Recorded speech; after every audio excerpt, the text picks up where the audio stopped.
All right, so what I'll be showing you here today is two very strong peak spots that are the source of a large amount of controversy as of this most recent ESL Go 4 Cup. There are positions that were utilized by the winning team to secure a lot of their victories and to give them a large advantage at the start, typically starting each round 3v5 or 4v5 at the very minimum. Um, It's been somewhat difficult for some of the community members to explain what they really mean by what they mean by spawn killing. It's a bit different than sitting at a window and peeking. What they mean by this is instead the ability to get up and physically see the spawns and kill people before you have your gun draw animation. That's what they're referring to by that. And these were the two spots in question, notably right here and right here. And they are, and I will just show you in just a second. Let me line up and get this little lampshade out of the way and line this up. So what you do is you get up onto this first and foremost, and then what you're going to do is we're going to segue over to here and then up to there.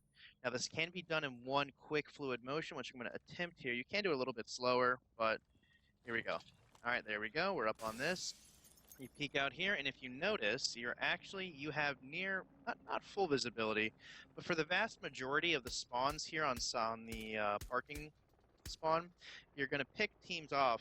You do have the few spawns over here. I believe there's 2 spawn locations that you cannot physically see here, but you will see you will end up seeing actually the rest of the spawn locations on this side.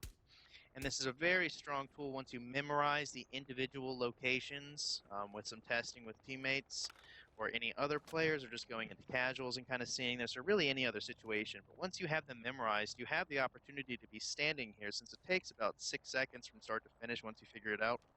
And you can pick other players off instantaneously without actually giving them the chance to even aim up or even fire their gun, even if they were at the spawn. You can do something similar on the other side using kind of a similar mechanic. Just going to climb on up here, and then you're going to cross on over. If I don't mess it up, here, let me just get back up on this real quick. See, because you go from, what you do is you climb on to the front of the chair, then on the back of the chair, then onto this plant here, and then you're just going to go straight across. Just like that. Now you can see over here, you can see that you will be easily able to see the 2 or 3 spawn points that are over here, and I believe there's one behind the bank truck, which is like here-ish. So on this side of the spawn, you can actually see the majority. So if you run 2 players, 1 on each side, you're nearly guaranteeing yourself at least 2, well, I don't know, at least 1, most likely 2 kills at the very start of the round, just because the team won't be able to even react to what you're doing here.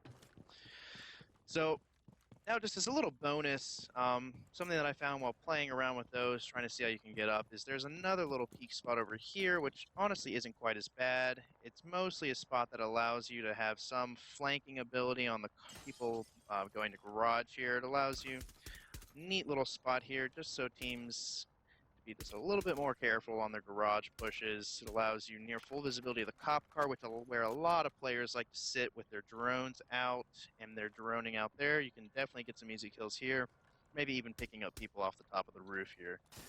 So that's the little video on the peak spots. Those are the spots that whenever anyone's referring to those spawn killing spots on Bank and the maps, and with those matches that were in the ESL Go 4 Cup, this and this is what they are referring to. So have a great day, guys. Now hopefully you can be a little bit more informed, or maybe just be aware of these spots so they don't get used against you, especially after this Go 4 Cup, as people continue to tear through those VODs and figure out just how that team did what they did.